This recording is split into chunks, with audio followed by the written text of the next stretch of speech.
good morning or evening. Let's start with a tiny experiment.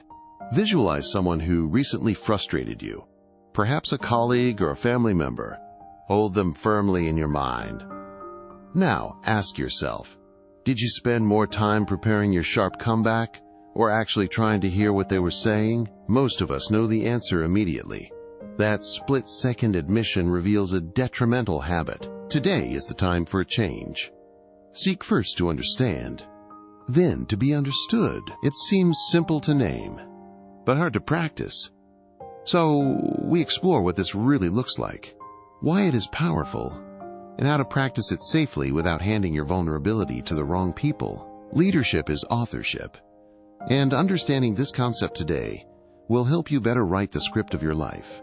Welcome to this talk for authentic self-development. I'm truly grateful for your time here. Please take a moment to like and subscribe. It genuinely means the world to me and supports this work. Now, without any further ado, let's dive into the subject at hand and how we can apply these tools effectively, starting right now. Seeking to understand, at its core, combines empathic listening with intentional communication. Empathic listening means you aren't just catching words to fire back. You are listening for feelings, values, and hidden needs. It asks you to quiet that loud inner rebuttal and genuinely become curious about the other person's reality. It is an active, not passive, process. Subsequently, intentional communication follows listening. Here, you make your case only after connecting to what you heard. The test is simple. Does your next sentence build on their map of the world? Or does it ignore it? Do you focus solely on pushing your own agenda? True understanding requires bridging the gap between their reality and yours. Before you ever try to persuade them, try this framing.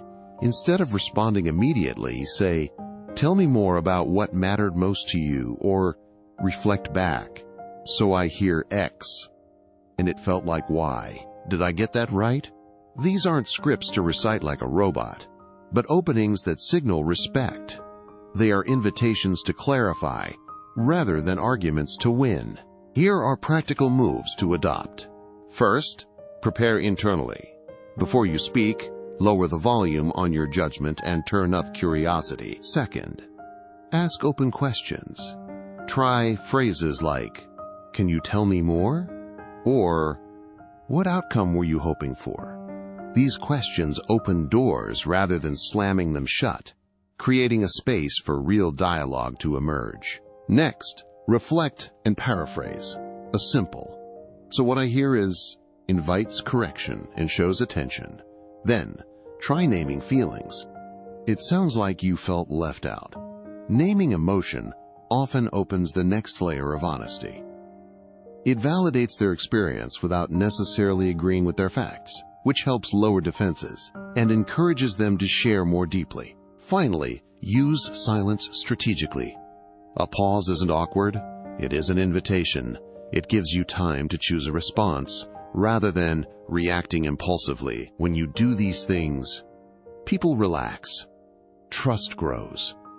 Problems that once seemed like personal attacks turn into shared puzzles you can solve together. It transforms the dynamic from combat to cooperation. Now, a necessary caution. Good tools can be turned against you. Think of empathic listening like a finely sharpened knife. In skilled, benevolent hands, it prepares food and heals wounds. However, in careless or malicious hands, that same blade cuts. Openness is a powerful instrument, but it must be handled with wisdom and awareness of the context. Sadly, openness can be weaponized. Manipulators often harvest your disclosures to gain leverage later. Gaslighters twist your empathy into doubt about your own perceptions. Scammers will mirror your values to lower your guard.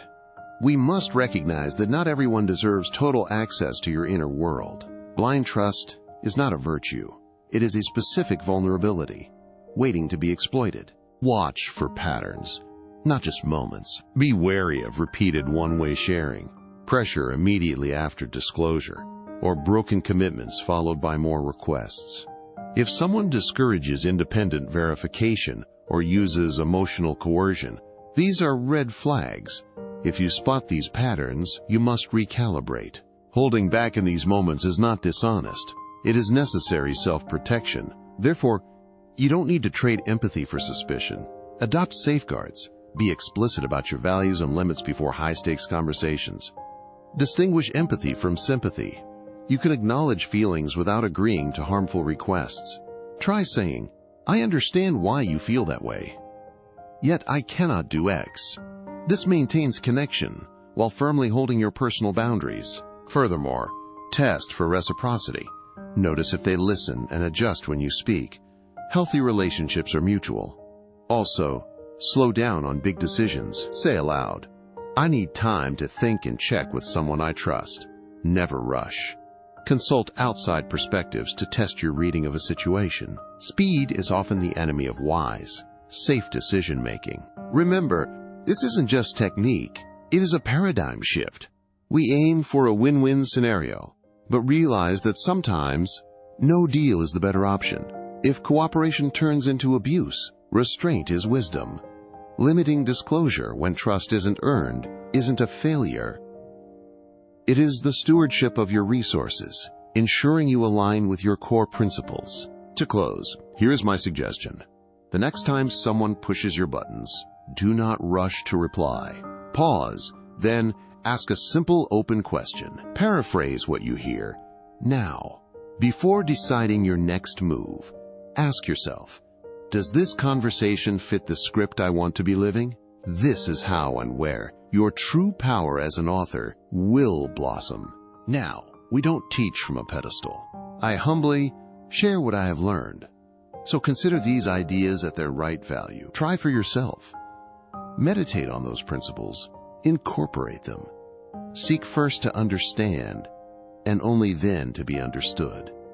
This is a shift in focus that can radically alter the trajectory of your relationships and your life. Thank you again for joining me on this journey. I would love to hear from you and know how impactful our efforts are for you, what you learned from these videos. Comment below. If this helped you, please like and subscribe to support our authentic, honest talk. It really helps. Until next time, listen deeply and write your own story with intention and courage. Bye.